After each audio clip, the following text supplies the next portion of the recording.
بسم الله الرحمن الرحيم. الحمد لله رب العالمين والصلاة والسلام على سيد المرسلين اما بعد فاعوذ بالله من الشیطان الرجیم بسم اللہ الرحمن الرحیم.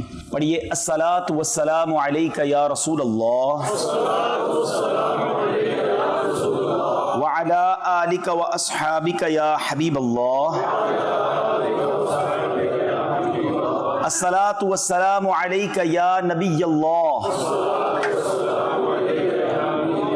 وعلى آلک واصحابک یا نور اللہ.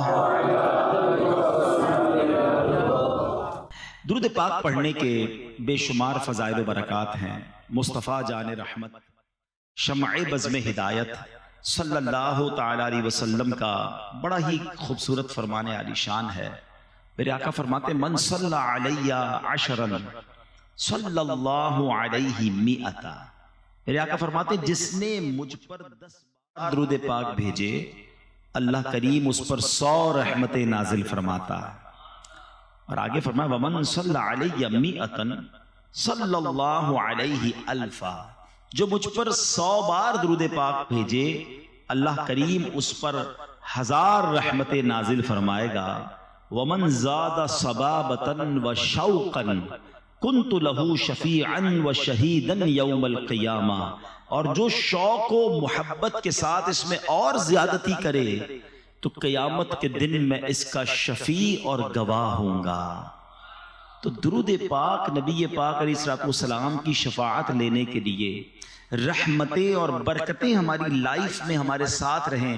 اگر آپ چاہتے ہیں تو چلتے پھرتے اٹھتے بیٹھتے درود پاک پڑھتے رہا کریں. یہاں میں ایک مشورہ دوں گا آپ کو. آج کل ہم جب گھر سے نکلتے ہیں ہمارے پاکٹ میں کچھ چیزیں بڑی ضروری ہیں. موٹر سائیکل ہے یا گاڑی ہے تو اس کی چابی ضروری ہے. شاید زندگی کی سب سے اہم نیڈ موبائل تو بالکل ضروری ہے.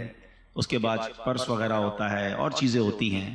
آپ اپنے جیب میں ایک التزام کر لیں, ایک کمپلسری چیز کا اضافہ کر لیں, وہ تسبیح ہے. تسبیح کے بغیر آپ گھر سے نہ نکلیں. اور یقین کریں خاص طور پہ جو کاؤنٹر کی تسبیح ہوتی ہے اگر وہ ہے پلاسٹک کی, اب تو بہت چھوٹی سی آ جاتی ہے, وہ اگر آپ اپنے ہاتھ میں رکھیں جب بھی تسبیح آپ کے ہاتھ میں ہوگی نا آپ اس کو نوٹ کریں, آپ پڑھنا شروع کر دیں گے. قبلہ شیخ طریقت امیر اہل سنت بڑی پیاری بات فرماتے ہیں کہ تسبیح جو ہے وہ زبان کی لگام ہے. آپ اپنے ہاتھ میں تسبیح لیں آٹومیٹکلی فضول باتیں ختم ہو جائیں گی, اللہ رسول کا ذکر شروع ہو جائے گا. تو اگر یہ عادت بنا لینا تو آپ تو ویسے ینگسٹر ہیں, آپ حساب کتاب کے میٹرکس کے ماہر ہوتے ہیں, تو اگر آپ کو پورے دن میں بہت ساری ہزاروں لاکھوں نیکیاں مل سکیں اور جس کے لیے بہت بڑی ایفرٹ بھی نہ کرنی پڑے تو پھر کیوں نہ ہم یہ نیکیاں کمایا کریں. میں ایک ایگزامپل دیتا ہوں. اگر میں آپ سب سے ایک بات کہوں کہ ہم سارے مل کر اپنی ساری ویلتھ کو, ساری دولت کو جمع کرتے ہیں, کیا اس کے بعد ہم اتنی پاور یا اتنی ویلتھ حاصل کر پائیں گے کہ ہم جنت میں درخت خرید سکیں؟ If anybody have a power to buy a tree in heaven, اگر ہم سب اپنی ویلتھ ملا لیں تب بھی ہم اس قابل نہیں ہو سکتے. ایسا ہی ہے نا, nobody have power to buy. مگر اللہ کے نبی علیہ السلام کے سچے وعدے ہیں کہ جو ایک بار سبحان اللہ کہے اس کے لیے جنت میں درخت لگا دیا جاتا ہے, ایک بار الحمدللہ کہے جنت میں درخت لگ جاتا ہے, ایک بار اللہ اکبر کہے جنت میں درخت لگ جاتا ہے. Within seconds we can buy tree in heaven without spending any penny. 1 روپیہ خرچ کیے بغیر ہم سیکنڈز کے اندر جنت میں درخت گویا خرید سکتے ہیں. اور وہ ہے اللہ کا ذکر, درود پاک, کلمہ طیبہ کا ورد. تو اپنی زندگی میں ان باتوں کو انوالو رکھیے اور اس سے آپ دنیا میں بھی برکتیں پائیں گے, آخرت کی برکتیں بھی پائیں گے. ایک بار محبت کے ساتھ بآواز بلند درود پاک پڑھ لیجئے. صلو علی الحبیب صلی اللہ تعالی علی محمد صلی اللہ علیہ وسلم. نارملی جو ینگسٹر ہوتا ہے انسان کی زندگی کا سب سے پیک ٹائم جو ہے نا وہ اس کی جوانی ہوتی ہے. بچپن سے جوانی تک پہنچنے کا ایک عمل ہوتا ہے اور ایک وقت آتا ہے کہ جوانی سے پھر بندہ بڑھاپے کی طرف جاتا ہے. یہ ایک گویا پورا سرکل ہے کہ ایک بچہ جو ہے وہ رینگنا سیکھتا ہے, پھر اٹھتا ہے, پھر چلتا ہے, پھر دوڑتا ہے, پھر جوان ہو جاتا ہے. اور وقت آتا ہے کہ آہستہ آہستہ پھر گویا وہ ویل چیئر پہ آتا ہے، چلنا بھی مشکل ہو جاتا ہے اور پھر انسان دنیا سے چلا جاتا ہے. یہ تو نارمل لائف کی بات ہے، ورنہ تو جوانی میں بھی جس کا وقت پورا ہو جائے وہ لوگ چلے جاتے ہیں. تو اب جب بندہ جوان ہوتا ہے نا تو یہ انسان کی زندگی کا پیک ٹائم ہے، اسی میں اس نے کچھ کرنا ہے، اپنی دنیا کے لیے بھی اور اپنی آخرت کے لیے بھی. یعنی زندگی کے بڑے فیصلے، زندگی کے بڑے ٹارگٹس، بڑے گول اگر سیٹ کیے جاتے ہیں تو وہ یہی لائف ٹائم کا مین ٹائم ہوتا ہے. مگر انفارچونیٹلی ہمارے یہاں یہ ماحول بنتا جا رہا ہے کہ جوانی کو اللہ کی ناراضی میں گزارا جاتا ہے. ایک محاورہ مشہور کر دیا ہے کہ جوانی کے دن تو عیش کرنے کے ہوتے ہیں. جوانی تو جناب، جوانی تو مزے کرنے کے دن ہیں. جوانی یقیناً مزے کرنے کے دن ہیں، یقیناً انجوائے کرنے کے دن ہیں، لیکن ہم نے اپنی انجوائمنٹ کو، اپنے مزے کو اللہ کی نافرمانی والے کاموں میں تلاش کر لیا ہے اور ہمیں لگتا ہے وہی مزہ ہے. ایسا نہیں ہے. جس کو اللہ کے ذکر کا مزہ مل جائے، جس کو نمازوں کا لطف مل جائے، جس کو تلاوت قرآن کی چاشنی مل جائے تو وہ واقعی اسے انجوائے کر رہا ہوتا ہے، وہ اپنی زندگی کے حسین دن گزار رہا ہوتا ہے. یقیناً آپ نے اپنی دنیا کے معاملات کو بھی سیٹل ڈاؤن کرنا ہے، لیکن یہاں بھی یہ بات ذہن نشین رہے کہ ہمیں چاہے کاروبار کریں، چاہے جاب کریں، چاہے اسٹڈی کریں، چاہے زندگی کے گول سیٹ کریں، ہم نے سب سے پہلے یہ ریئلائز کرنا ہے کہ کہیں یہ کام اللہ کو ناراض تو نہیں کر دے گا، کیونکہ خالق وہی ہے، مالک وہی ہے. اچھا، جب نوجوان بیٹھتے ہیں تو ایک ڈسکشن کافی ہوتی ہے کہ یار سکسیسفل کون ہے، کامیاب کون ہے، کون لائف کامیاب گزار رہا ہے، کیسی جوانی گزاروں کہ پھر اگلی لائف بڑی آسانی سے گزرے، سکسیسفل لائف کیسے ملے گی. آج میں قرآن پاک کی چند آیتیں آپ کے سامنے پیش کروں گا. یہ کون طے کرے گا کہ کون کامیاب ہے؟ آپ کریں گے، میں کروں گا، یا وہ طے کرے گا جس نے اس کائنات کو بنایا ہے، جس نے مجھے بنایا ہے، جس نے آپ کو بنایا ہے. وہ رب بتائے گا نا کہ کامیاب کون ہے. تو آئیے قرآن ہی سے پوچھتے ہیں کہ اے رب کے پیارے کلام، تو ہمیں بتا کہ ہم کامیاب ہونا چاہتے ہیں، ہم سکسیسفل رہنا چاہتے ہیں in the life here and ہائر آفٹر، زندگی میں بھی اور مرنے کے بعد کی جو زندگی ہے ہم اس میں بھی کامیاب رہنا چاہتے ہیں.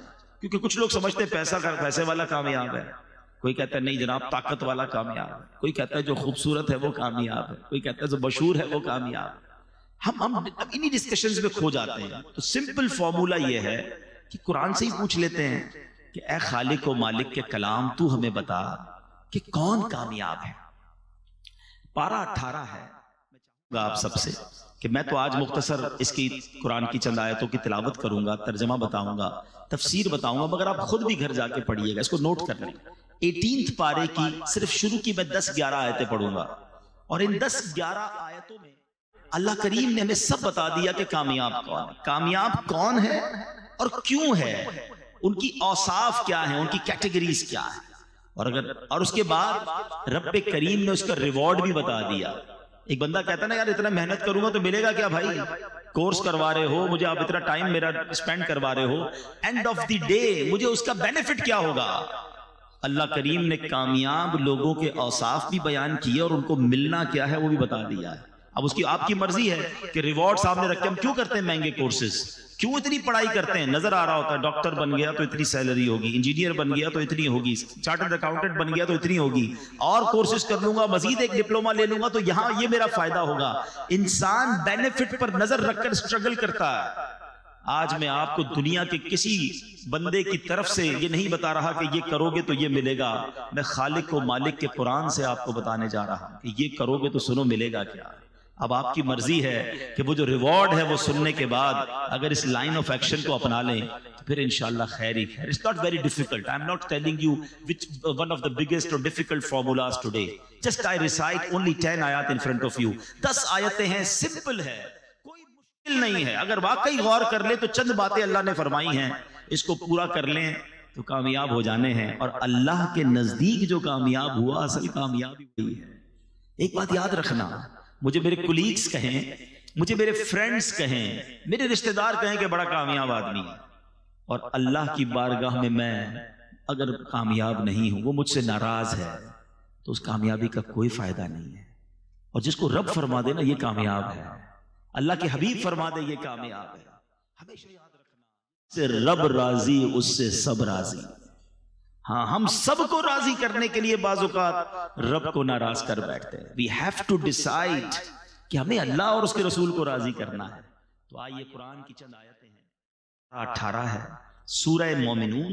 قرآن فرماتا ہے بسم اللہ الرحمن الرحیم قد افلح المؤمنون. پہلی آیت اللہ فرماتا ہے بے شک ایمان والے کامیاب ہو گئے. کامیاب کون ہے؟ ایمان والا. اے اللہ تیرا شکر ہم ایمان والے ہیں. کتنی بڑی نعمت ہے ایمان. ہم ایمان والے ہیں. یہ فرسٹ کنڈیشن کو ہم نے اچیو کر لی ہے وداؤٹ اینی ڈیفیکلٹی اور وداؤٹ اینی اس کو آپ کا اسٹرگل. اللہ نے مہربانی کیسی کی کہ ہم کسی کافر کے گھر میں پیدا نہیں ہوئے. آنکھ کھولی تو ماں باپ مسلمان تھے. یہ اللہ کی مہربانی ہے. ہم میں سے کسی نے دعا تھوڑی کی تھی پیدا ہونے سے پہلے یا اللہ جب بھی پیدا کیجیے مسلمان گھرانے میں پیدا کرنا. بغیر مانگے اللہ نے مجھے اور آپ کو مسلمان بنا دیا. کان نے پہلی آواز سنی تو اللہ اکبر سنی. تو قرآن کہتا ہے کامیاب کون ہے؟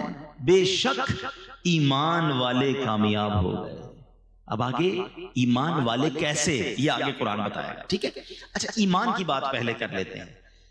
ہمیشہ یاد رکھیں the most precious thing which we have, ہمارے پاس جو کچھ چیزیں ہیں ان میں سب سے قیمتی چیز اگر کچھ ہے تو وہ ایمان ہے. ایمان نہیں تو کچھ بھی نہیں. یہ ہمیشہ یاد رکھیے گا. آپ جب تک ایمان کی ویلیو کو فیل نہیں کریں گے آپ اس کی سیکیورٹی کی فیل نہیں کریں گے. میں مثال دیتا ہوں. آپ میں سے ہم میں سے کسی کے پاس پرانی موٹر سائیکل ہو جہاں چاہے کھڑی کر دیتا ہے. جب نہیں لیتا ہے تو ذرا دھیان رکھتا ہے لاک بھی لگاتا ہے. گاڑی لے لے تو اور خیال شروع ہو جاتا ہے. زیادہ قیمتی گاڑی ہو تو رات کو اٹھ کے سنا ہے لوگ اپنی گاڑی دیکھ رہے تھے باہر کھڑی ہے یہ کھڑی ہے بہت مہنگی ہے نا. نارمل موبائل ہے تو کسی بھی جیب میں رکھ دیا. مہنگا موبائل لیا تو بیان کے دوران بھی ہاتھ لگا کے چیک کرتے ہیں. ہاں ابھی بھی ہے خیر ہے گیا نہیں ہے. کیوں؟ جتنا قیمتی چیز ہے اتنی اس کی فکر ہے. یہ انسان کی فطرت ہے. It's okay. پیسے تھوڑے ہوتے جیب میں رکھتے ہیں زیادہ ہوتے بینک میں رکھتے ہیں لاکر میں رکھتے ہیں. لیکن اگر واقعی ہم نے یہ مانا ہے کہ ہماری سب سے قیمتی چیز ہمارا ایمان ہے تو I have one question for all of you. پھر میرا آپ سے سوال ہے کہ کب ایمان کی حفاظت کی فکر کی ہے؟ کب سوچا یار سیکیور ہے کہ نہیں کچھ چھین تو نہیں لے گا؟ کبھی جس طرح چیزوں کو چیک کرتے ہیں یار موبائل ہے پیسے ہیں گاڑی ہے بینک بیلنس منگا رہے ہوتے ہیں لوگ یا چیک کر لو سب ٹھیک ہے. لیکن کبھی کوئی ایسا ہم نے اپنی بیلنس شیٹ نکالی ایمان کی کہ یار ایمان بھی ٹھیک جا رہا ہے کہ نہیں کوئی گڑبڑ تو نہیں ہو گئی کچھ چھین تو نہیں رہا چلا تو نہیں جائے گا. اب ہو سکتا ہے آپ میں سے کسی کے ذہن میں خیال آئے کہ کیا ایمان بھی چھین سکتا ہے. یہ تو نئی بات بتا رہے ہیں آپ. جی جناب اللہ کے حبیب علیہ الصلوۃ والسلام کی میں آپ کو پہلے ایک دعا سناتا ہوں. پہلے پیارے آقا کون ہیں جن کے صدقے مجھے اور آپ کو ایمان ملا ہے نا. تیرے صدقے میں آقا سارے جہاں کو دین ملا. ارے ان کے صدقے دین پھیلا ہے. ہم ایمان والے ان کی وجہ سے ہیں. مگر وہ دعا کرتے تھے یا مقلب القلوب ثبت قلبی علی دینک. اے دلوں کو پھیرنے والے میرے دل کو اپنے دین پر ثابت قدمی عطا فرما. اب ذرا سوچئے کہ اللہ کے حبیب یہ دعا کر رہے ہیں کہ یا اللہ دل پھر نہ جائے. یہ میری اور آپ کی تعلیم کے لیے کہ میری امت تو یہ دعا کرے نا. ہم نے کب دعا کی یا اللہ ایمان سلامت رکھیو ایمان کی حفاظت رہے. خدا را اس کی حفاظت کی فکر کرے. یہ شیطان جو ہے نا اتنا مردود ہے کہ اس کا الٹیمیٹ گول یہی ہے کہ وہ ہمارا ایمان سنیچ کر لے ایمان چھین لے کیونکہ اس نے جہنم میں جانا ہے اور وہ چاہتا ہے کہ وہ ہمیں بھی ساتھ لے جائے اور اس کے لیے اس نے بڑے پلان کیے ہوئے. پہلے یاد رکھیے علماء فرماتے ہیں احادیث کا بھی مضمون ہے کہ جب بندہ گناہ کرتا ہے نا اس کے دل پر ایک سیاہ نقطہ پڑ جاتا ہے. دوسرا کرتا ہے پھر تیسرا کرتا ہے پھر اور جب کنٹینیو کرتا رہتا ہے تو ایک وقت آتا ہے اس کا دل سیاہ ہو جاتا ہے. اب اس پر ہدایت کی کوئی بات اثر ہی نہیں کرتی ہے. اور پھر علماء کہتے ہیں جو گناہوں والی کثرت کے ساتھ زندگی گزارتا ہے ڈر ہے کہ مرتے وقت اس کا ایمان جو ہے وہ چھین لیا جائے. اچھا یہ صرف نبی پاک کا انداز نہیں تھا. بڑے بڑے صحابہ کرام اولیاء کرام. مگر ہم میں سے کس نے دعا کی کہ یا اللہ ایمان سلامت رکھیو قبر میں ایمان لے کر جاؤں. ہم تو کبھی کسی بزرگ سے بھی مل لیں کوئی ہمیں مل بھی جائے دعا کروانے کے لیے تو روزی کے لیے بچوں کے لیے کاروبار کے لیے دعا کروا ایمان کے لیے دعا کیوں نہیں کرتے. تو یاد رکھیے سب سے قیمتی چیز وہ ایمان ہے. گانوں میں لطیفوں میں چٹکلوں میں کامیڈی شو میں اب بڑے ایسے کفریہ کلمات آ گئے. میرے ٹاپک نہیں ہے ورنہ میں اسی پر پورا بیان آج کر دوں اور یہ بیان بھی ہونے چاہیے اور یہ بھی ہماری نالج ہونی چاہیے کہ وہ کون سے طریقے ہیں جس سے ایمان سے بندہ خارج ہو جاتا ہے. کفریہ کلمات آج مذاق میں جس کو دیکھو جنت، دوزخ، فرشتوں، رسولوں، انبیاء، معاذ اللہ مذاق اڑا رہا ہوتا ہے، لطیفے سنا رہا ہوتا ہے. بالکل آسان لیا ہوا ہے لوگوں نے. ایسا نہ کیا کرو. ہم مسلمان ہیں اور ہماری باؤنڈری ہے. زبان ہم نے ادب والی رکھنی ہے، ورنہ کہیں ایسا نہ ہو سارا سفر بیکار ہو جائے. جس کا ایمان چلا گیا نا، اس کی نمازیں، روزے، حج، صدقے سب ختم، وینش، نل اینڈ وائڈ. ایمان تو سمجھ لیں پاسپورٹ ہے، پھر جنت کا ویزا لگے گا نا. پاسپورٹ ہی نہیں ہے تو کیسے جائیں گے؟ تو بہرحال پہلی آیت قرآن کی سمجھا رہی ہے قد افلح المؤمنون، بے شک ایمان والے کامیاب ہو گئے. اب آگے چلتے ہیں. اللہ نے ان کی کیٹیگریز بیان کی ہے. الذین هم فی صلاتهم خاشعون. وہ کون ہے ایمان والے؟ ان کے کام کیا ہیں؟ پہلا وصف اللہ قرآن میں فرماتا ہے جو اپنی نماز میں خشوع و خضوع والے، فوکس کرتے ہیں، نماز کو پراپر پڑھتے ہیں. اب نماز پراپر طریقے سے پڑھنے والے، یہ ایمان والے وہ ہیں جو کامیاب ہیں. بڑی تعداد تو نماز ہی نہیں پڑھتی ہے. خشوع و خضوع تو بات کی بات ہے نا. تو سوچئے قرآن کہتا ہے کہ کامیاب لوگ وہ ہیں جو اپنی نماز کو پراپر طریقے سے وتھ فوکس پڑھتے ہیں.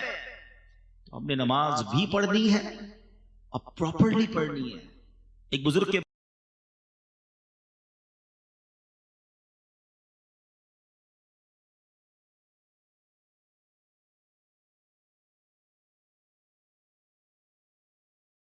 بارے میں آتا ہے، ان کے پڑوس میں کوئی بچی تھی، اس نے کہا کہ امی وہ ہمارے برابر میں ایک چھت پر ایک تنا لگا ہوا ہوتا تھا، آج کل وہ نظر نہیں آ رہا، ایک پلر. کہا بیٹا وہ کوئی تنا یا پلر نہیں تھا، برابر میں بزرگ رہتے تھے، وہ روز نماز پڑھتے تھے. وہ اتنی دیر نماز پڑھتے تھے، اس فوکس کے ساتھ نماز پڑھتے تھے کہ لوگوں کو لگتا تھا کوئی تنا کھڑا ہوا ہے. لیکن آج تو نماز میں یہ حال ہے کہ دھیان کہیں ہے، دل کہیں ہے. اتنی تیزی سے لوگ نماز پڑھتے ہیں کہ سمجھ ہی نہیں آتی کیا پڑھا اتنی دیر میں. ایک بار نبی پاک علیہ الصلوۃ والسلام کی بارگاہ میں ایک شخص آیا اور اس نے نمازیں ادا کی. نبی پاک نے فرمایا تمہاری نماز ٹھیک نہیں ہوئی ہے، دوبارہ پڑھو. پھر پڑھنے گیا، واپس آیا، پیارے آقا نے کہا تم نے نماز ٹھیک نہیں پڑھی، دوبارہ پڑھو. پھر آیا پیارے آقا نے تیسری بار اس سے کہا دوبارہ پڑھو. کہا حضور مجھے ایسے ہی آتا ہے، میں نے تو سیکھی ایسے ہے. فرمایا یہ وہ نماز نہیں. حدیث کا خلاصہ ہے اطمینان سے رکوع کرو، اطمینان سے سجدہ کرو، اطمینان سے قیام کرو. پیارے آقا علیہ السلام نے فرمایا بدترین چور وہ ہے جو نماز کا چور ہے. نماز کو مذاق نہ بنائے. نماز یہ اللہ کی بارگاہ میں حاضری کا وقت ہے. اس کو اہتمام کیجئے، اس کو گویا سیلیبریٹ کیجئے. مثال کے طور پہ آپ کو وزیر اعظم بلا لیں، کوئی وزیر اعلیٰ بلا لے، کوئی منسٹر بلائے، کتنا تیار ہو کے جاتے ہیں. پورے محلے کو پتہ چل جاتا ہے کسی بڑی دعوت میں جا رہے ہو تو اتنے پرفیوم لگا کر، اتنے عطر لگا کر لوگ نکلتے ہیں. وہ والے کپڑے استری کروں گا، وہ والے جوتے پہننے، یار یہ تو پچھلی دعوت میں پہن لیے تھے، اب ذرا دوسرا کلر پہننا ہے. سب اہتمام ہے. نماز پڑھتے وقت نہ لباس کا خیال ہے، نہ صفائی کا خیال ہے، نہ توجہ ہے. ایسا نہ کریں. اپنی نماز کی حفاظت کریں، پراپر طریقے سے پڑھیں. ایک میں فارمولہ بھی بتا دیتا ہوں. کچھ لوگ کہتے ہیں یار نماز پڑھتے ہیں تو دھیان کہیں اور ہوتا ہے. وہ چٹکلا مشہور ہے نا کہ ایک شخص تھا، وہ اس کی جماعت چلی گئی، عشاء کی جماعت، دکاندار تھا، وہ رونے لگا. لوگوں نے کہا اب جماعت چلی گئی اس لیے رو رہے ہیں. کہتے جماعت چلی گئی اس لیے نہیں رو رہا، روز عشاء کی نماز میں امام صاحب تلاوت کرتے تھے، میں دکان کا حساب کرتا تھا. اب امام صاحب نے نماز تو پڑھا دیا، مجھے خود اپنی نماز بھی پڑھنی پڑے گی، الگ سے حساب بھی کرنا پڑے گا. تو مسئلہ یہ کہ نماز میں سارے خیالات آتے ہیں. اس کی وجہ یہ ہے کہ ہم نماز کے مطلب کو نہیں سمجھتے. اگر نماز میں جو ہم تلاوت کرتے ہیں نا اس کو ترجمے سے پڑھ لینا. ایک بار میں اس کا ایک مشورہ دیتا ہوں جو چاہتے ہیں کہ نماز میں دھیان نہ بٹے. ایک فارمولہ یہ ہے کہ آپ 30واں پارہ قرآن پاک کا 30واں پارہ اور سورہ فاتحہ اس کو پراپر ترجمے اور تفسیر سے 2-3 بار پڑھ لیں. میں آپ کو مشورہ بھی دے دیتا ہوں. تفسیر قرآن صراط الجنان یہ موبائل فون پر بھی موجود ہے، انٹرنیٹ پر اس کی اپلیکیشن بھی موجود ہے، ڈاؤن لوڈ کر لیں، منگوا لیں. 2-3 بار پڑھ لیں 30واں پارہ. آپ یقین کریں آپ کی زندگی مزیدار ہو جائے گی. کیونکہ نارملی امام صاحب 30ویں پارے سے ہی کوئی نہ کوئی سورت تلاوت کر رہے ہوتے ہیں. اب جب وہ سورہ فاتحہ پڑھیں گے نا تو آپ کو پتہ چل جائے گا بات کیا ہو رہی ہے. اب جب وہ آخری پارے کی کوئی آیت تلاوت کریں گے آپ کو اندازہ ہو جائے گا کہ قبر کا ذکر ہے، حشر کا ذکر ہے، نعمتوں کا ذکر ہے، جنتوں کی بات.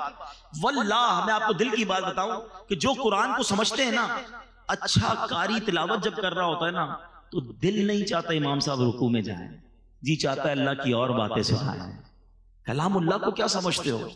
یہ اللہ کا کلام ہے، تو کلام اللہ کو ایک بار ترجمہ تفسیر سے پڑھ لیں، کم از کم ایٹ لیسٹ 30th پارہ پڑھ لیں، تو آپ فوکس ہونا نماز میں شروع ہو جائیں گے۔ آگے چلتے ہیں، 3rd آیت آگے فرمایا والذین هم عن اللغو معرضون، اور وہ جو فضول بات سے منہ پھیرنے والے ہیں۔ اب یہ سیکنڈ لسٹ بہت لمبی نہیں ہے، آپ کو آج فوکس کر کے بیان سنیں یار، وہ چیک لسٹ بنا لیتا ہوں کہ وہ کون سی چیزیں ہیں جو کمپلیٹ کرنے پر ریوارڈ کا اعلان ہے وہ مجھے مل جائے، اور اللہ کریم جن لوگوں کو کامیاب کہا میں ان کامیاب لوگوں میں شامل ہو جاؤں۔ ٹھیک ہے، سیکنڈ لسٹ کیا فرمایا؟ وہ لوگ جو فضول بات سے منہ پھیرنے والے ہیں۔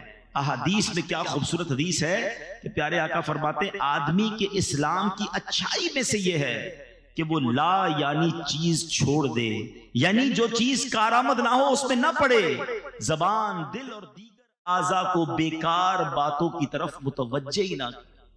کیوں مجھے اس گلی میں جانا ہے؟ اس گلی کا پتہ کیوں پوچھنا ہے؟ جانا ہی نہیں ہے، ساری رات بیٹھے ہیں، فضول باتیں ہو رہی ہیں۔ اچھا، ان فضول باتوں میں غیبتیں بھی ہو رہی ہیں، بدگمانیاں ہو رہی ہیں۔ ذرا سوچیں، میرے پاس زندگی کو میں نے اتنا سستا کیوں سمجھا ہوا ہے کہ جناب میرے گھنٹوں صرف گپ شپ میں نکل جائیں گے؟ دنیا بھر کے کاروبار کی معلومات رکھنی ہے، آج سونے کا دام کیا رہا، تو ڈالر کا ریٹ کیا رہا، تو تیل کا کیا دام رہا۔ ارے بھائی تمہارے کنویں ہیں جو تم روز تیل کا ریٹ چیک کرتے ہو یار؟ قرآن پڑھا نہیں ہے، حدیث پڑھی نہیں ہے، نماز پراپر آتی نہیں ہے، وضو کرنا آتا نہیں ہے، امریکہ میں کون صدر بنے گا اس پہ بحث ہو رہی ہے۔ خود سوچیں آپ کہ اپنی لائف کو کیوں فضول ضائع کر رہے ہیں؟ چلے دنیا بھی کوئی علم حاصل کر لیں، کوئی زبان سیکھ لیں، کوئی سافٹ ویئر سیکھ لیں، اپنی دنیا اور آخرت میں سے کوئی کام آنے والا کام کریں نا۔ موبائل پہ بیٹھے تو بیٹھے ہی ہیں، 1 گھنٹہ 2 گھنٹہ براؤزنگ چل رہی ہے، 2 گھنٹے بعد پوچھو بھائی کچھ سیکھا کچھ نہیں، بس دیکھتا رہا ایسے ہی۔ گھنٹے تم نے نکال دیے۔ بزرگان دین ایک سانس کی ویلیو سمجھتے تھے۔ مرنے کے بعد احادیث میں مضمون ملتا ہے نیک بھی پچھتائے گا، گناہگار بھی پچھتائے گا۔ عرض کی گئی حضور گناہگار پچھتائے گا یہ تو سمجھ آتا ہے، نیک کیوں پچھتائے گا؟ فرمایا نیک اس لیے پچھتائے گا کہ اسے یاد آئے گا کہ وہ گھڑیاں، وہ لمحے جو میں نے فضول باتوں میں گزارے تھے، اگر وہ بھی اللہ کا ذکر کر لیتا، وہاں بھی اللہ کی عبادت کر لیتا تو جنت کی اور نعمتیں مل جاتی۔ تھوڑی دیر پہلے میں نے بتایا نا کہ ایک سبحان اللہ کہنے سے جنت میں درخت لگ جاتا ہے۔ آپ 1 گھنٹہ آپ نے فضول گزارا، کتنی نیکیاں کر سکتے تھے۔ دیکھیں جس کا مائنڈ سیٹ بن جائے نا کہ زندگی کو پراپر گزارنا ہے، اور یوتھ سے تو میں بالخصوص یہ گزارش کروں گا کہ خدا را اس وقت کی ویلیو بنائیے، اپنی نالج کے لیے، اپنے علم کے لیے، اپنی سکلز کے لیے، اور ساتھ ساتھ اپنی آخرت کے لیے۔ اس وقت کو ضائع نہ کیجئے، یہ یوں نکل جائے گا وقت۔ اب تو دنیا میں ایک فینومینا، ایک فارمولا بڑا مشہور ہے، یونیورسٹی آن ویل۔ لوگ ٹریول کے دوران پڑھ رہے ہیں۔ آپ یورپ جائیں، آپ نے اگر دنیا کے ملکوں کا سفر کیا ہو، ٹرین کے اندر، بس کے اندر، آپ کو کوئی موبائل پہ کھیلتا نظر نہیں آئے گا۔ نارملی کوئی نہ کوئی کتاب پڑھ رہے ہوں گے، وہ کان لگا کر کوئی سپیچ سن رہے ہوں گے، تاکہ اس آدھے گھنٹے اور گھنٹے کی کلاس کو لے کر آگے جا کے کوئی ڈپلوما حاصل کر لیں، کوئی جناب اس وقت کا بھی استعمال کر لیں۔ اگر اسی طرح دنیا اور آخرت کے نفع کا ذہن بن جائے، میں ایک ایگزامپل دیتا ہوں، تلے تہدی سے نعمت کے لیے عرض کرتا ہوں الحمدللہ میری کچھ نہ کچھ یہ عادت بھی ہے، تاکہ آپ کو ایک مزید انکریجمنٹ ملے کہ مثال کے طور پہ آپ کہیں گئے اور کسی نے کہا کہ جناب آپ ذرا 10 منٹ بیٹھے، میں آ رہا ہوں۔ ٹھیک ہے جائیے۔ اب ہم اس 10 منٹ میں کیا کرتے ہیں؟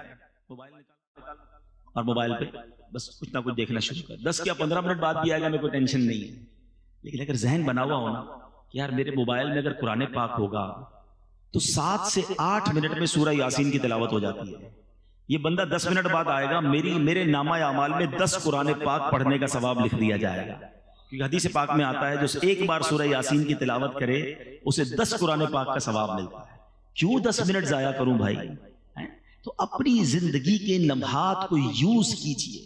اللہ کرے ذہن بن جائے کہ 2 رکعت نفل پڑھ لوں تو مجھے اور اللہ کے قریب ہو جاؤں گا، کچھ مزید درود پاک پڑھ لوں، کچھ کلمہ طیبہ کا ورد کر لوں، تو یہ قرآن پاک کی آیت یاد رکھیں کہ وہ لوگ جو فضول باتوں کی طرف توجہ نہیں کرتے، فضول کاموں سے التفات نہیں کرتے، اور آپ دنیا کے کامیاب ترین لوگوں کی اگر لسٹیں اٹھا لیں، چاہے وہ سائنس میں کامیاب ہوئے ہوں، کاروبار میں کامیاب ہوئے ہوں، ارے اسپورٹس میں کامیاب ہوئے ہوں، یا علم دین اور فتوے کی دنیا میں کامیاب ہوئے ہوں، اگر وہ کامیاب ہوئے نا تو آپ ہسٹری اٹھا کے دیکھیں انہوں نے وقت کو ضائع نہیں کیا ہوگا۔ وہ انہوں نے اپنے ہم سوتے رہے وہ کام کرتے رہے، وہ اس وقت بھی پریکٹس کرتے رہے اور کسی نہ کسی فیلڈ میں کامیاب ہو گئے، ورلڈ ریکارڈ ہولڈر بن جاتے لوگ، دنیا میں ایجاد کرتے ہیں کسی چیز کو۔ اسی طرح بڑے بڑے مفتیان کرام، مفسرین کرام، دین کا بڑا کام کرنے والے، وہ اپنی نیند سے سیکریفائس کرتے ہیں، اپنی صحت سے سیکریفائس کرتے ہیں، اپنے وقت کو موڈیفائی کرتے ہیں، اور اسی لائف کے اندر وہ 400 سال نہیں جیے، ان کے پاس 48 گھنٹے نہیں ہیں، ہماری طرح 24 گھنٹے ان کے پاس بھی ہیں، وہی 60-70 سالہ زندگی نارمل لائف انہوں نے گزاری، مگر وہ کام کر دیا کہ سینکڑوں سال تک ان کا نام باقی رہتا ہے۔ وہ شاعر کہتے ہیں نا، مسافر شب کو اٹھتے ہیں جو جانا دور ہوتا ہے، جس کو بڑا کام کرنا ہے نا وہ فضول کام نہیں کرتا، جس کو کرنا ہی کچھ نہیں ہے۔ کچھ لوگ ہیں ایسے، کیا کر رہے ہو؟ کچھ نہیں کر رہا ہوں، ٹھیک ہے پھر یہی کرتے رہو۔ اگر کچھ کرنا ہے تو پھر اپنے ٹائم کو مینج کیجئے۔ قرآن کہہ رہا ہے کہ کامیاب وہ ہیں جو فضول باتوں کی طرف توجہ نہیں کرتے۔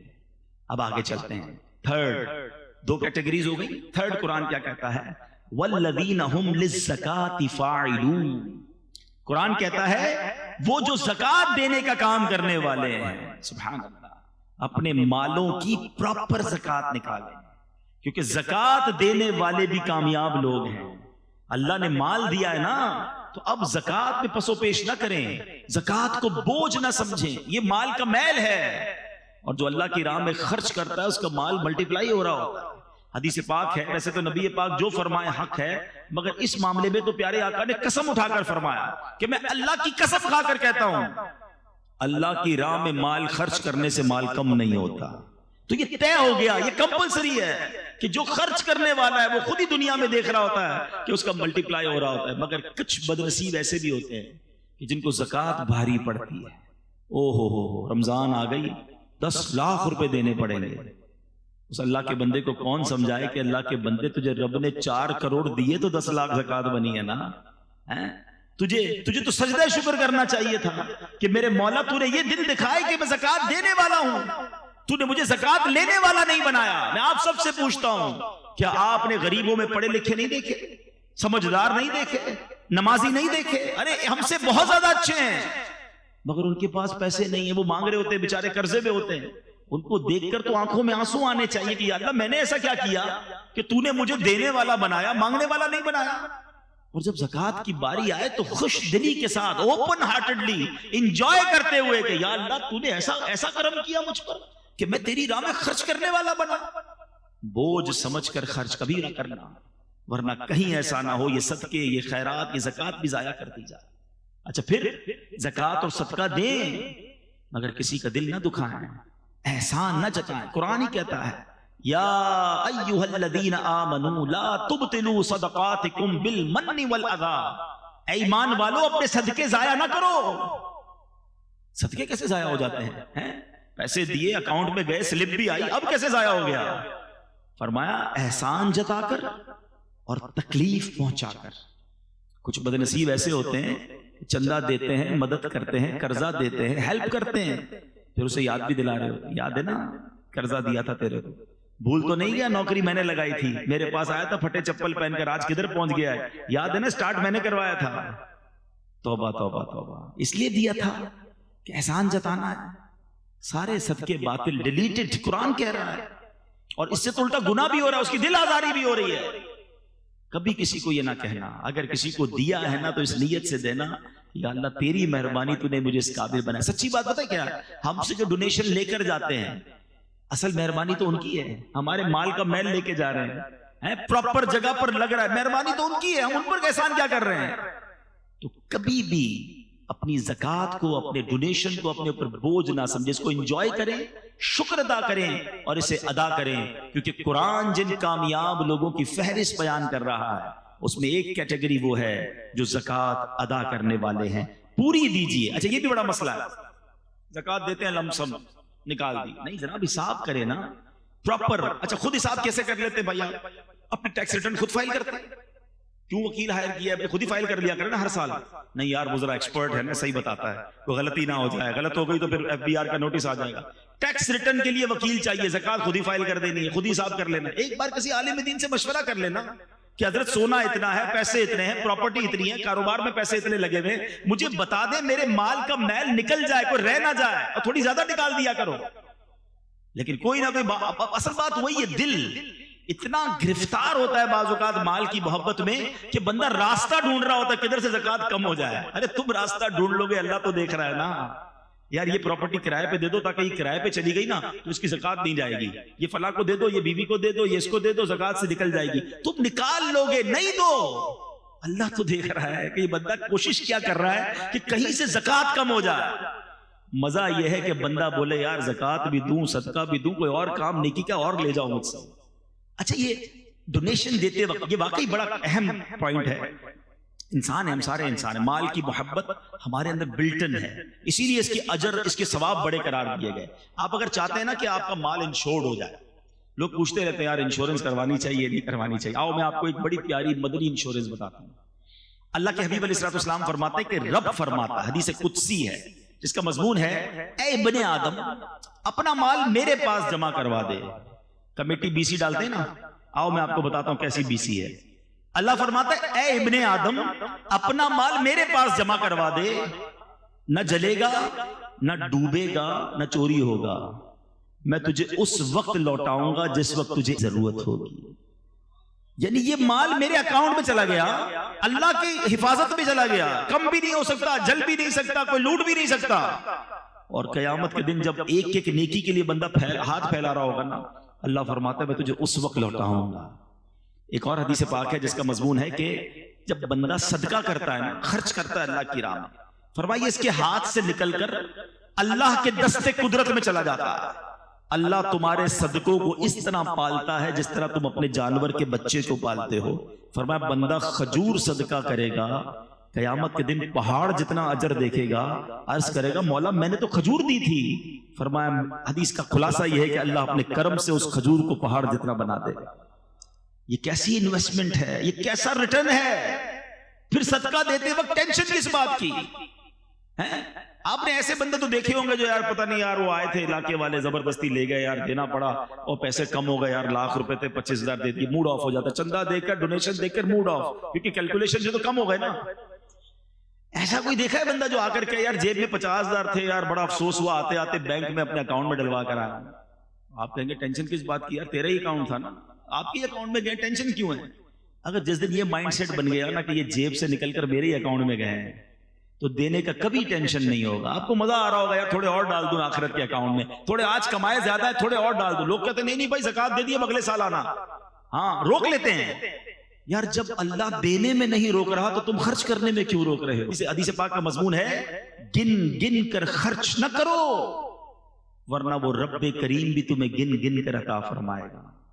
جب وہ دیے جا رہا ہے نا تو آپ بھی اللہ کی راہ میں خرچ کرتے رہا کریں.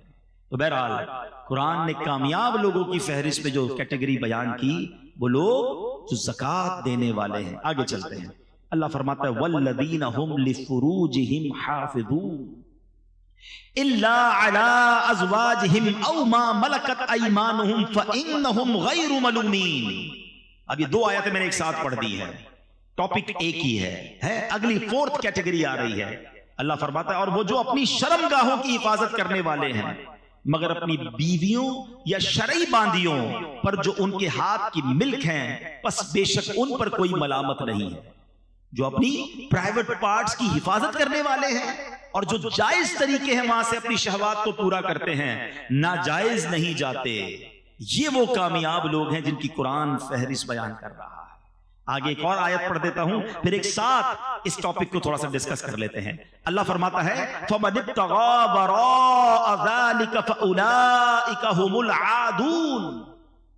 اور تو جو ان کے سوا کچھ اور چاہے تو وہی حد سے بڑھنے والے ہیں. یعنی ان لمیٹیشنز کو جو کراس کرتا ہے، کسی اور طریقے سے اپنی خواہشات کو پورا کرتا ہے، فرمایا وہ حد سے بڑھنے والے ہیں. مگر جو کامیاب ہیں، جو ایمان والے ہیں، وہ اپنی ان چیزوں کی حفاظت کرتے ہیں، پاک بازی کی، اور فقط حلال طریقوں سے اپنی خواہشات کو پورا کرتے ہیں. جس کی ڈیٹیل بیان کی قرآن نے کہ ان کی ازواج ہیں، ان کی بیویاں ہیں، اس کے علاوہ وہ کہیں اور نہیں جاتے. تو اے میرے میٹھے اسلامی بھائی، اور نوجوان پر شیطان کا یہ بہت بڑا حملہ ہوتا ہے. آج کل میڈیا نے فحاشی اور اوریانی کو اتنا پھیلا دیا. آج آنکھیں حرام دیکھ رہی ہیں، کان حرام سن رہے ہیں. ہمیشہ یاد رکھے پہلے آنکھ بہکتی ہے، پھر دل بہکتا ہے، پھر شرمگاہ بہکتی ہے. اور جس نے اپنی شرمگاہ کی ویری سینسیٹیو پارٹس ان اور باڈی، سبحان اللہ. اللہ کے حبیب کی ایک حدیث سناتا ہوں. آپ حدیث میں نارملی یہ نہیں سنتے آپ کہ جنت کی گارنٹی مل جائے. ایک بار ایک صاحب بھی مجھے بولے یار کوئی ایسا عمل بتا دیں کنفرم جنت مل جائے. عمل کرو، اللہ سے دعا کرو، اللہ کرم کرے گا، اس کے کرم سے جنت ملنی ہے. لیکن جو اب میں حدیث سنانے جا رہا ہوں نا، اس میں نبی پاک نے گارنٹی دی ہے. اللہ کے حبیب علیہ السلام فرماتے جو مجھے 2 چیزوں کی گارنٹی دے دے میں اسے جنت کی گارنٹی دیتا ہوں. 2 چیزوں کی ضمانت دے دے، حدیث پاک کا مضمون ہے، میں اسے جنت کی ضمانت دیتا ہوں. فرمایا ایک زبان اور دوسری شرمگاہ. یہ زبان کو حلال میں استعمال کرے اور اپنے پرائیویٹ پارٹس کو حرام طریقے سے یوز نہ کرے، میں اسے جنت کی ضمانت دیتا ہوں. کتنا آسان ہو گیا جنت کا معنی.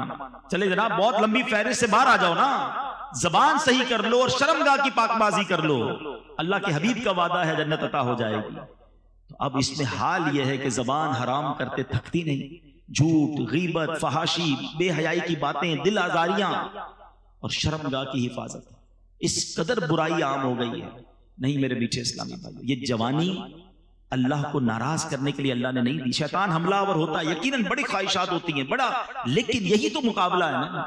بندہ کہتا ہے نا جوانی میں چیلنج لینا ہے تو لو نا چیلنج، اور شیطان کو بتاؤ کہ میں شیطان کا نہیں، میں رحمان کا بندہ ہوں.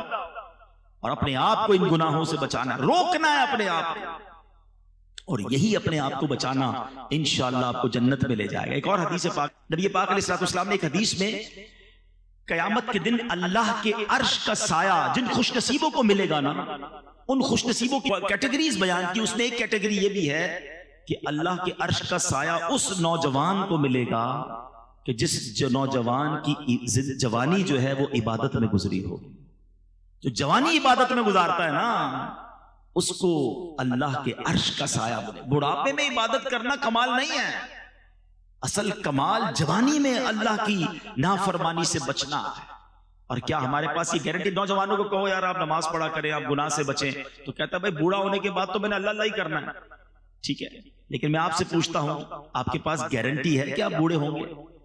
آپ کے پاس کتنے دن زندہ رہنے کی گارنٹی ہے؟ اتنے پڑھے لکھے لوگ بیٹھے، میں ایک سوال کر لیتا ہوں، آپ میں سے کون کون ہے جو اس بات کی مجھے گارنٹی دیتا ہے کہ اگلے سنڈے تک میں زندہ رہوں گا؟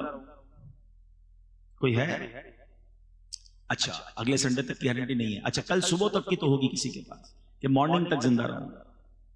اچھا ایک بھی ہاتھ نہیں اٹھا ہے. اچھا کسی کے پاس یہ گارنٹی ہے اس ہال سے زندہ باہر جاؤں گا؟ یہ بھی نہیں ہے. آپ کو یہ معلوم ہے کہ آگاہ اپنی موت سے کوئی بشر نہیں، سامان 100 برس کا ہے، پل کی خبر نہیں. جب پل کی خبر نہیں ہے تو مجھے بتاؤ نا پھر کل کی پلاننگ کیوں کر رہے ہو؟ 50 سال کے بعد بس اللہ اللہ ہی کرنا ہے، بس تھوڑا انجوائے کر لو لائف کو، شادی وادی ہو جائے، اس کے بعد بس میں نے بالکل نمازیں بن جانا ہے، گناہ چھوڑ دینے ہیں. آپ کے پاس جب صبح کی گارنٹی نہیں ہے تو یہ پلان کیوں لیٹ کر رہے ہو؟ امیر معاویہ رضی اللہ عنہ، میں آپ کو ان کا کال سناتا ہوں. ایک بار آخری وقت تھا آپ کا، بڑھاپے کی زندگی تھی اور بالکل لاسٹ اسٹیج تھا، وصال کا وقت قریب آیا تو آپ نے کہا مجھے اٹھا کر بٹھاؤ. تو لوگوں نے یوں سمجھیے کہ سہارا دے کر بٹھایا. تو آپ بیٹھ کر کہتے ہیں کہ اللہ کے ذکر کرنے لگے اور تسبیح کرنے لگے، پھر رونے لگے اور اپنے آپ سے پوچھتے ہیں کہ اے معاویہ اب بڑھاپے اور کمزوری کے وقت میں اللہ کا ذکر یاد آیا ہے؟ اس وقت کیا تھا جب جوانی کی شاخ تر و تازہ تھی؟ حالانکہ وہ جوانی میں بھی عبادت کرنے والے تھے، مگر پھر بھی اپنے آپ سے کہتے تھے بڑھاپے میں رب یاد آیا. جوانی یہ عبادت اللہ کو بڑی پسند ہے. میں چند آپ کو بہت خوبصورت باتیں بتا دیتا ہوں جو نوجوان ہیں. ایک بزرگ کے بارے میں آتا ہے، بڑا خوبصورت فرمان ہے ان کا. ابن رجب حنبلی فرماتے ہیں کہ جس نے اللہ کو اس وقت یاد رکھا جب وہ جوان اور توانا تھا، اللہ عز و جل اس کا اس وقت خیال رکھے گا جب وہ بوڑھا اور کمزور ہو جائے گا. ہاں اپنا کہتے ہیں یار زندگی ایسی گزارو بڑھاپا اچھا ہو جائے. میں آپ کو فارمولا دے رہا ہوں، جوانی ایسی گزارو کہ اللہ ناراض نہ ہو، اللہ تمہیں بڑھاپے میں بھی تمہیں سنبھالے گا، تم پر کرم فرمائے گا. ایک بزرگ کے بارے میں آتا ہوں، ان کی 100 سال عمر تھی، دانت سلامت، آنکھیں سلامت، کان سلامت، نظر سلامت. لوگوں نے کہا حضور 100 ایئرز آپ کی ایج ہے، آپ اتنے صحت مند کیسے ہیں؟ فرمایا جب میں جوان تھا نا میں نے ان اعضاء سے گناہ نہیں کیے، میں نے اپنی آنکھوں سے، ہاتھوں سے، اپنے پیروں سے، اپنے جسم سے گناہ نہیں کیا، اللہ کو ناراض نہیں کیا۔ جب بڑھاپا آیا اللہ نے میرے سارے اعضاء سلامت رکھے۔ Now it's up to you، آپ کیسے یوز کرنا چاہتے ہیں ان آرگنز کو، یہ اللہ نہیں دیے نا، یہ تو طے ہے نا کہ یہ ہاتھ، پیر، زبان، شرمگاہ، آنکھیں، کان، everything whatever I have سب اللہ نے دیا۔ جس نے دیا ہے وہ حساب بھی تو لے گا نا، آپ کی مرضی ہے کیسے استعمال کر رہے ہیں۔ پلیز اب میں آپ کو بڑی کمال کی حدیث سنانے جا رہا ہوں۔ میں جب بھی اس حدیث کو پڑھتا ہوں آئے ہائے ہائے، میں اپنے لیے بھی دعا کرتا ہوں اللہ کرے مجھے بھی ایسا بنا دے، اللہ کرے یہ سعادت ہمیں مل جائے۔ 2-3 حدیثیں ہیں، پیارے آقا علیہ الصلوۃ والسلام کا فرمان ہے کہ اللہ تبارک و تعالی اپنی مخلوق میں اس خوبرو نوجوان، وہ خوبصورت جوان کو اللہ تعالیٰ کتنا پسند فرماتا ہے، ذرا سنیے گا، ماشاءاللہ بہت خوبصورت چہرے والے لوگ بیٹھے ہیں۔ اللہ کریم اپنی مخلوق میں اس خوبرو نوجوان کو سب سے زیادہ پسند فرماتا ہے جس نے اپنی جوانی اور حسن و جمال کو اللہ عز و جل کی عبادت میں صرف کر دیا۔ اللہ عز و جل فرشتوں کے سامنے اس نوجوان پر فخر فرماتے ہوئے کہتا ہے یہ میرا حقیقی بندہ ہے۔ آئے ہائے، اللہ کرے کہ اللہ ہمیں ایسا، خود اللہ کی رحمت سے ہی بنیں گے، اللہ بنا بھی دے اور پھر اللہ فرمائے فرشتوں سے کہ یہ میرا حقیقی بندہ۔ ایک اور حدیث سنیے گا، اللہ فرماتا، حدیث قدسی ہے، میری تقدیر پر ایمان لانے والا، میرے لکھے پر راضی رہنے والا، میرے دیے ہوئے رزق پر قناعت کرنے والا اور میری رضا کی خاطر اپنی شہوات نفسانی کو ترک کرنے والا نوجوان میری بارگاہ میں میرے بعض فرشتوں کی مانند ہے۔ یہ ہے جوانی کا استعمال کہ اپنے آپ کو روکنا۔ آج بندہ کبھی رکتا بھی ہے نا تو اکیلے میں نہیں رک رہا ہوتا، دروازہ بند ہوا، اب جو دیکھنا ہے دیکھ لو، جو کرنا ہے کر لو۔ کہتے ہیں کسی اور کنٹری میں چلتے ہیں، کسی اور علاقے میں چلتے ہیں، ادھر کوئی جاننے والا نہیں ہوگا، جدھر بھی جاؤ گے اللہ تو دیکھ رہا ہے نا۔ کاش گناہ کرتے وقت دل میں یہ نقش ہو جائے کہ جو میں کر رہا ہوں وہ رب دیکھ رہا ہے۔ ایک اور بڑا درد ہے مجھے، نوجوان بیٹھے ہیں، کہ آج ایک اور کہانی یہ بن گئی ہے کہ ہماری ہر سیلیبریشن، ہماری ہر خوشی جو ہے اس میں ہم اللہ کو ناراض کر رہے ہیں۔ یہ ہے کتنی عجیب بات۔ دنیا میں آپ کو کوئی گفٹ دے، آپ کیا کہتے ہیں؟ تھینک یو، بڑی مہربانی، جزاک اللہ۔ اچھا گفٹ دے، بندہ کہتا ہے اس کو تو کبھی بھی ناراض نہیں کروں گا، بڑا خیال رکھتا ہے۔ اللہ نے کروڑوں گفٹ دیے مجھے اور آپ کو، آنکھیں دی، ناک دی، کان دیے، زبان دی، گونگا نہیں بنایا، بہرا نہیں بنایا، ہاتھ والا بنایا، پیر والا بنایا، مال دیا، گھر دیا، عزت دی، اچھا پھر خوشی دی۔ جو اللہ خوشی دینے والا ہے، مثال کے طور پہ کسی کے یہاں بچہ پیدا ہوا، بچے پیدا ہونے کی خوشی میں پارٹی کریں گے، اس پارٹی میں کیا کریں گے؟ اللہ کو ناراض کرنے والا کام۔ بچے کی تھوڑا بڑا ہوا، برتھ ڈے کرنی ہے، برتھ ڈے کریں، بھائی کون منع کرتا ہے؟ برتھ ڈے کریں گے، اس میں اللہ کو ناراض کرنے والا کام۔ خوشی رب دیے جا رہا ہے، ہم اللہ کو ناراض کر رہے ہیں۔ وہ بچہ بڑا ہو گیا، اب اس کی شادی کرنی ہے، اس شادی کی خوشی میں بھی اللہ کو ناراض کرنا۔ اور کتنا ناراض کرنا ہے، اتنا ناراض۔ کون سا کام ہے جو شادیوں میں آج نہیں ہو رہا؟ حالانکہ پوچھو ان سے کہ جن کے بچوں کی شادیاں نہیں ہوتی ہیں، ماں باپ رو رو کے دعائیں کرتے ہیں اللہ بچوں کی شادی ہو جائے، رشتہ آ جائے، رشتہ آیا اور اللہ کو ناراض کرنا شروع کر دیا۔ یہ کتنی بڑی بے وقوفی ہے۔ اللہ نے گھر دیا، گھر کی اوپننگ پارٹی، اس میں اللہ کو ناراض۔ اللہ نے ایک نیا سال دیا، نیو ایئر پارٹی، پھر اللہ کو ناراض ہے۔ بندہ بیمار ہو کر صحت یاب ہوتا ہے، کہتے ہیں صحت کی خوشی میں پارٹی، پھر اللہ کو ناراض۔ ارے اللہ کے بندوں تمہیں رب دیے جا رہا ہے اور تم اسے ناراض کیے جا رہے ہو۔ پھر کہتے ہیں ہماری نعمتیں چلی جاتی ہیں، بچوں کی شادی میں لاکھوں کروڑوں خرچ کیے، تھوڑے عرصے بعد بہو گھر پہ آ گئی یا بیٹی گھر پہ آ گئی طلاق لے کر، رشتہ ٹوٹ گیا، بڑی ناراضگی۔ اچھا شادی ہو گئی تو ان کے یہاں اولاد نہیں ہو رہی، کیا کرے؟ ارے تم نے اس شادی میں اللہ کو ناراض کتنا کیا تھا، کبھی سوچا؟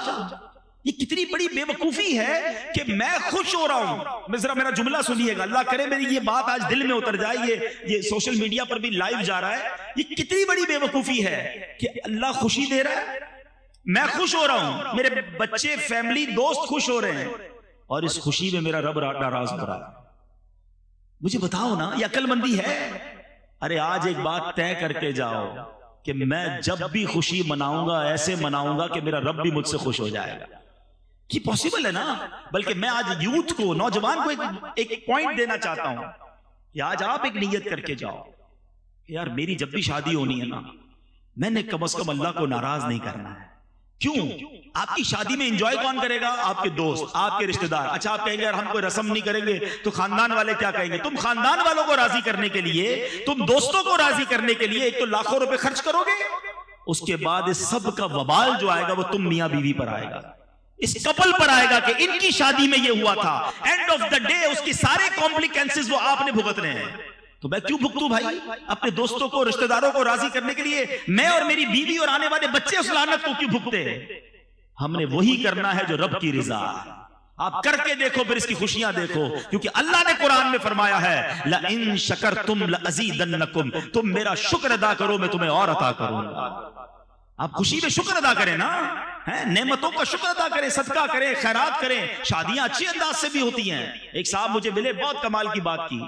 جب بھی اپنے کسی بچے کی شادی کرتا ہوں ساتھ 2 غریب بچوں کی شادیاں بھی کر دیتا ہوں. رسمیں وسمیں نہیں کرتا، وہ پیسے ان غریب بچوں پہ خرچ کرتا ہوں. وہ ساری زندگی جھولیاں اٹھا اٹھا کے میرے بچوں کو دعائیں دے رہے ہوتے ہیں، میرے بچوں کی خیر ہو جاتی ہے. یہ کرو نا، کمال ہے. ہر خوشی میں رب کو ناراض. اللہ کرے یہ شیطان کا وار ہم سمجھ جائیں. یہ مردود چاہتا یہ ہے کہ اللہ ہم سے ناراض ہو جائے اور ہم اس کی بات مان لیتے ہیں. ہماری ہر سیلیبریشن میں ہم سیلیبریٹ کریں، اس میں کوئی غم نہیں ہے، کوئی منع نہیں ہے، مگر ایسی سیلیبریشن کرو کہ اللہ بھی راضی ہو جائے. قرآن خوانی کریں، نعت خوانی کریں، لنگر کریں، غریبوں کو کھلائیں، صدقہ کریں، خیرات کریں. اچھے کپڑے پہنے کون منع کرتا ہے؟ خود بھی پہنے، دوسروں کو بھی پہنا دیں. لیکن تکبر نہ کریں، ریاکاری نہ کریں، دکھاوا نہ کریں، تکلیف نہ دیں. ارے تم خوش ہو رہے ہو، پورا محلہ رات کو سو نہیں رہا. ایسی کون سی شادی ہے بھائی؟ ڈھول دھمکا، آتش بازی، لوگ نیند سے ڈر کے اٹھ جاتے ہیں. پتہ چلتا ہے بارات آئی تھی، ایسا لگتا ہے محلے پہ حملہ ہو گیا کسی. اب بتاؤ یہ دل سے دعا نکلی تمہاری شادی کی رات ان لوگوں کے لیے؟ شادی کی رات تم نے ہائے لی ہیں، لیتے ہیں لوگ، پھر کہتے ہیں یار خوشیاں نہیں مل رہی فیملی میں. تم نے آپ خود سوچے تھے یہ شیطان نے ہم کون سے کام ہم سے کروا رہا ہے؟ تو اللہ کرے کہ دل میں اتر جائے میری بات. تو جوان، تو نوجوان ہے، اس کو اپنے نفس کو بچانا ہے، اپنے آپ کو گناہوں سے بچانا ہے، کیونکہ کامیاب لوگ وہ ہیں جو اپنی شرم گاہ کی حفاظت کرنے والے ہیں. اب قرآن کی جو آیتیں ہیں، جو کیٹیگریز ہیں، وہ اختتام کی طرف ہیں. There is no big list. اب ریوارڈ کی طرف ہم نے آنا ہے، مگر ایک قرآن اور بات فرما رہا ہے وَالَّذِينَ هُمْ لِأَمَانَاتِهِمْ وَعَهْدِهِمْ رَاعُونَ. کامیاب لوگوں کا ایک اور کام کیا ہے؟ فرمایا اور وہ جو اپنی امانتوں اور اپنے وعدے کی رعایت کرنے والے ہیں. امانت رکھواؤ تو پوری واپس لوٹاتے ہیں، وعدہ کرتے ہیں تو پورا کرتے ہیں. آج کل تو ایک عجیب سا جملہ مشہور ہے، وعدہ ہی کیا تو وفا ہو گیا. ارے اللہ کے بندو، مسلمان کا وعدہ سچا ہوتا ہے. قرآن کہہ رہا ہے کہ کامیاب لوگ وعدے کی پاسداری کرنے والے ہیں اور امانت لوٹانے والے ہیں. امانت لے کے بھاگنے والے نہیں ہیں. لیکن اب جو یہ کرنے والے ہیں، پھر آگے قرآن آخری بات، پھر انعام کی طرف آ جائیں گے. آپ کو اگر تھوڑی دہرائی کر لیں، نماز خشوع و خضوع سے پڑھنے والے، زکوٰۃ دینے والے، فضول کام کرنے والے نہیں، اپنی شرمگاہ کی حفاظت کرنے والے، اور 5واں فرمایا امانتوں کی اور وعدوں کی پاسداری کرنے والے. ابھی تک تو 5 ہی آلموسٹ باتیں ہوئی نا، اب 6ٹھی بات آ رہی ہے اور اس کے بعد انعام ہے. قرآن فرماتا ہے وَالَّذِينَ هُمْ عَلَىٰ صَلَوَاتِهِمْ يُحَافِظُونَ. پھر نماز آ گئی. Look at the value of namaz. Quran کہتا ہے وہ جو اپنی نمازوں کی حفاظت کرتے ہیں. پہلے کہا نماز خشوع و خضوع سے پڑھتے ہیں، اب قرآن کہہ رہا ہے کہ وہ نماز پراپر ٹائم پہ حفاظت کر کے پڑھتے ہیں، نماز ضائع نہیں ہونے دیتے. لوگ کہتے ہیں یار شام کو ساری پڑھ لیتا ہوں، تو بریک فاسٹ لنچ بھی ڈنر میں کر لیا کرو نا. بریک فاسٹ کے وقت بریک فاسٹ یاد ہے، لنچ کے وقت لنچ یاد ہے، کاروبار کے وقت کاروبار یاد ہے، رات کو ساری نمازیں پڑھنی ہے. ٹائم پہ پڑھنی ہے، حفاظت کرنی ہے نماز کی. اور میں آپ کو صحیح بتاؤں، جس نے اپنی زندگی میں نماز کو پراپر انوالو کر لیا نا، اب اس کی نماز قضا نہیں ہوتی، اس کو الٹا بے چینی شروع ہو جاتی ہے. جس طرح آپ نے کبھی دوپہر کا کھانا نہ کھایا ہو تو رات کو کیا ہوتا ہے، شام کو ایک انر الارم بج رہا ہوتا ہے، یار آج دوپہر کا کھانا نہیں کھایا ہے، یار ابھی تک نہیں کھایا، ابھی تک ڈنر نہیں کیا. کیوں؟ کیونکہ آپ نے اس کو زندگی میں انوالو کیا ہے. جاب نہیں چھوٹتی، اسکول نہیں چھوٹتی، دوست نہیں چھوٹتے، نماز کیسے چھوٹ گئی؟ اچھا پھر کچھ لوگ ملتے ہیں کہتے ہیں یار مسئلہ یہ ہے کہ فجر کی نماز میں آنکھ نہیں کھلتی، باقی 4 پڑھ لیتا ہوں. میں ان سے ایک سوال کرنا چاہتا ہوں کہ آپ کی کبھی صبح 8 بجے کی فلائٹ ہو وہ چھوٹی ہے؟ کبھی 7 بجے کی ٹرین چھوٹی کہ یار آج آنکھ نہیں کھلی اس لیے ٹرین نکل گئی؟ کبھی صبح ارجنٹ باس نے کہا میٹنگ ہے 7 بجے آنا ہے، 8 بجے بینک پہنچنا ہے، تو کبھی ایسا ہوا یار آنکھ نہیں لگی، آنکھ نہیں کھلی؟ 2 الارم لگاتے ہیں، والدین کو کہہ کے سوتے ہیں، پڑوسی کو بھی کچھ لوگ کہتے ہیں یار اٹھا دینا بھائی صبح فلائٹ نہ دری جائے. نہ فلائٹ مس ہوئی، نہ ٹرین مس ہوئی، نہ میٹنگ مس ہوئی، نماز کیسے ہو گئی؟ اس کا مطلب یہ کہ نماز کی وہ ویلیو ہی نہیں ہے ابھی تک دل میں. جس دن نماز کی ویلیو ہو گئی نا، ایٹ اینی کاسٹ نماز پڑھو گے آپ. اور نماز کا حکم پتہ ہے کیسا ہے؟ کہ آپ کھڑے ہو کے نہیں پڑھ سکتے تو بیٹھ کے پڑھیں، بیٹھ کے نہیں پڑھ سکتے تو لیٹ کے پڑھیں، لیٹ کے نہیں پڑھ سکتے اشارے سے پڑھیں، پانی نہیں ہے تو تیمم کر کے پڑھیں. پڑھنی ہے. اور نماز ہے کیا؟ الصلاۃ عماد الدین. نماز دین کا ستون ہے. اس عمارت کے ستون نکال دے، عمارت کھڑی رہے گی؟ ستون ہے نماز. مگر نماز ہی نہیں ہماری لائف میں. اچھا کوئی افسوس بھی نہیں ہے جس کی فجر قضا ہو جائے اس کا دن کیسے اچھا گزرتا ہے. صبح صبح 5 لاکھ روپے کا لاس ہو جائے، سارا دن موڈ کیسا ہوگا آپ کا؟ میسج آ جائے یار وہ مال خراب ہو گیا، ارے نہ کھانا اچھا لگے گا نہ مسکراہٹ آئے گی چہرے پہ، لوگوں کو پتہ چل جاتا ہے کچھ گڑبڑ ہو گئی ہے، لگتا ہے آج کو لاس کیا ہے. نماز قضا ہو گئی، ہنستے ہنستے اٹھتے ہیں، ظہر چلی گئی، عصر چلی گئی، مغرب چلی گئی، دھڑا دھڑ نمازیں جا رہی ہیں. مسلمان بے نمازی کیسے ہو سکتا ہے؟ نماز دین کا ستون ہے. نماز جنت کی کنجی ہے. نماز میرے آقا علیہ الصلوۃ والسلام کی آنکھوں کی ٹھنڈک ہے. اور نمازی کو سب سے بڑا انعام یہ ملے گا کہ اللہ کا بروز قیامت اسے دیدار کروایا جائے گا. اور جب بے نمازی ہوتا ہے، آپ اور میں جہاں رہتے ہیں ہمارا گھر پہ نام لکھا ہوتا ہے نا، گھر کے باہر نیم پلیٹ. ایک حدیث سنو، اللہ کرے عبرت ملے. حدیث پاک کا مضمون ہے کہ جو بے نمازی ہوتا ہے نا، جو ایک نماز جان بوجھ کر قضا کر دے، اس کا نام جہنم کے اس دروازے پر لکھ دیا جاتا ہے جس سے وہ اندر داخل ہوگا. نبی پاک نے دونوں ہاتھ ملا کر بتایا، یہ ہاتھ ملا کر فرمایا جب بے نمازی قبر میں جائے گا نا، اس کو قبر ایسے دبائے گی کہ پسلیاں ٹوٹ پھوٹ کر ایک دوسرے میں پیوست ہو جائیں گی. تو نماز قضا نہیں ہونی چاہیے. پلیز آج نیت کر کے جاؤ کہ آج کے بعد ہماری کوئی نماز قضا نہیں ہو. آپ نماز پڑھیں، نماز آپ کی ساری مشکلیں آسان کر دے گی. نماز روزی میں برکت لاتی ہے، نماز بیماریوں کو دور کرتی ہے، نماز آپ کے برڈن ریلیز کر دے گی. جو پڑھتے نماز ان سے پوچھو، وضو کرنے کے بعد ایسا لگتا ہے بندہ ری سٹارٹ ہو گیا ہے، ریفریش ہو گیا ہے، ایک نئی زندگی کو اب دوبارہ ملتی ہے. تو نماز پڑھنے کی پراپر عادت ڈالیں. تو یہ 6 یا 7 چیزیں ہوئی. Now come towards the reward. اللہ اکبر. انعام سنو، مزے کو بھی مزہ آ جائے گا. اللہ قرآن میں فرماتا ہے اولئک ھم الوارثون. یہی لوگ وارث ہیں. کس کے وارث ہیں؟ الذین یرثون الفردوس ہم فیہا خالدون. قرآن کہتا ہے یہ فردوس کی میراث پائیں گے اور وہ اس میں ہمیشہ رہیں گے. جنت بھی کون سی والی؟ جنت الفردوس. جنت الفردوس کیا ہے پہلے یہ سنو. اللہ کے حبیب علیہ الصلوۃ والسلام فرماتے ہیں کہ حضرت معاذ بن جبل رضی اللہ تعالی عنہ حدیث کے راوی ہیں کہ پیارے آقا علیہ الصلوۃ والسلام نے فرمایا جنت میں 100 درجے ہیں. 2 درجوں کے درمیان اتنی مسافت ہے جتنی آسمان اور زمین کے درمیان ہے. فردوس سب سے اعلیٰ اور درمیانی جنت ہے اور اس کے اوپر رحمان عز و جل کا عرش ہے. اس سے جنت کی نہریں نکلتی ہیں. جب تم اللہ تعالیٰ سے سوال کیا کرو تو جنت الفردوس کا سوال کیا کرو. لہٰذا ہر مسلمان کو چاہیے کہ جب اللہ سے جنت مانگے جنت الفردوس ہی کی دعا کرے.